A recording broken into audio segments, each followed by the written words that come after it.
তিনি জামাত ইসলামের হাত ধরে সারা বাংলাদেশে জামাত ইসলামকে সুসংগঠিত করেছেন। আজকে আমাদের পক্ষ থেকে তাকে আমরা শ্রদ্ধা জানাই।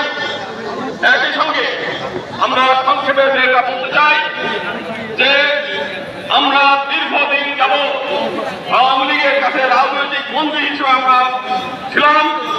1954 সালে যেদিন আওয়ামী লীগ গঠন হয়েছে সেই দিনই তারা হিন্দু সম্প্রদায়ের প্রতিনিধিত্ব অস্বীকার করে প্রতিনিধিত্বকে ধ্বংস করার জন্য উদ্দেশ্য নিয়েই তারা আওয়ামী লীগ গঠন হয়েছে। হিন্দু সম্প্রদায়ের কাছ থেকে প্রতারণা করেছে হিন্দু সম্প্রদায়কে। একই সঙ্গে আমরা আরেকটা বৃহৎ দল দেখেছি যারা দীর্ঘদিন এই দেশে শাসন করেছে, তারা হিন্দু সম্প্রদায়কে প্রতারণা করেছে, নেগলেক্ট করেছেন, ক্ষতিগ্রস্ত করেছে। 2001 সালে আমরা দেখেছি বিএনপি ক্ষমতায় আসার পরে ভোলার কর্পোরেশন শুধু একটা উপজেলায় 200 জন হিন্দু নারীকে ধর্ষণ করেছে, তারা সেটা বিচার করে নাই।